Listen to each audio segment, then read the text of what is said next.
ठाकुर साहब गजब हो गया है। ठाकुर साहब बहुत बड़ा जुल्म हो गया है। क्या हो गया है तुम्हें? इतने घबराए हुए क्यों हो?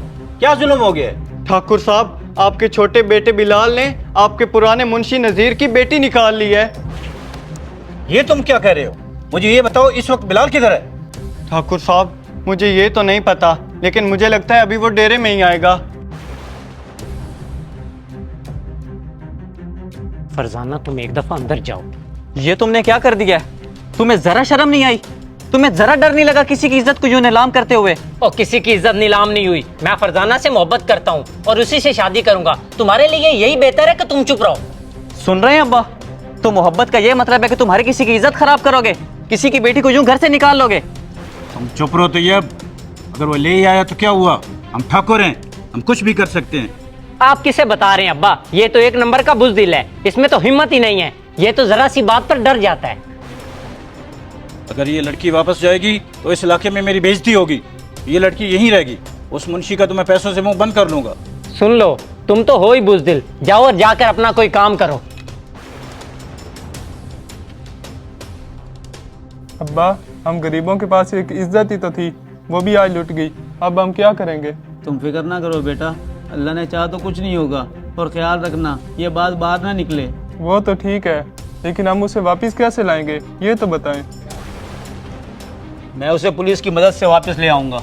अब्बा, कानून हमारी कोई मदद नहीं करेगा, क्योंकि कानून हमेशा ताकतवर का साथ देता है। नहीं नहीं, वो मेरी बात जरूर सुनेंगे। उनके घर में भी तो माँ बहनें होंगी। थानेदार साहब, क्या मैं अंदर आ सकता हूँ? जी बाबा जी, क्या फरियाद लेके आए हैं? थानेदार साहब, ठाकुर के बेटे ने मेरी इज्जत निकाल ली है। बस आपसे यही फरियाद है कि मेरी इज्जत वापस दिला दें। बाबा जी, आपको मालूम तो है वो ताकतवर लोग हैं, कहीं आपको कोई नुकसान ना पहुंचा दें। माई बाप, आपके घर में भी बेटियां होंगी। एक बाप का इससे ज्यादा नुकसान क्या हो सकता है? आप मेहरबानी फरमा के मेरे साथ चलें। ठाकुर साहब, मैंने सुना है आपके बेटे ने मुंशी की बेटी को निकाल लिया। ये क्या बकवास कर रहे हो? तुम्हें ये किसने बताया? जनाब, ये बात तो सारे इलाके में फैल चुकी है। देख लें अब्बा, आपके इस बेटे की वजह से सारे इलाके में हमारी बदनामी हो रही है। आप उसे सजा दें। फिर क्या हुआ? हम ठाकुर हैं। ये सब बातें तो हमारे लिए आम हैं।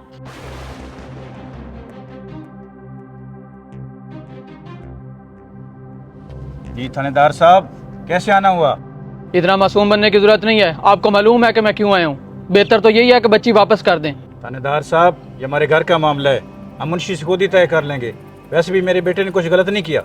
अब्बा, कुछ तो लिहाज कर लें। आपको ये बात करते हुए डर नहीं लग रहा? आपके घर भी बेटी है। तुम्हें बोलने के लिए किसने कहा है? तुम चुप रहो। क्यों खामोश रहूं? कब तक ये समाज मर्द की बुराइयों पर पर्दा डालता रहेगा? अगर आज आपकी बेटी ने ये हरकत की होती तो आप उसे कत्ल कर देते। बेटियों का भी माशरे में उतना ही हक है जितना बेटों का होता है। मुंशी साहब, आप परेशान ना हो, मैं आपकी बेटी को लेकर आता हूँ।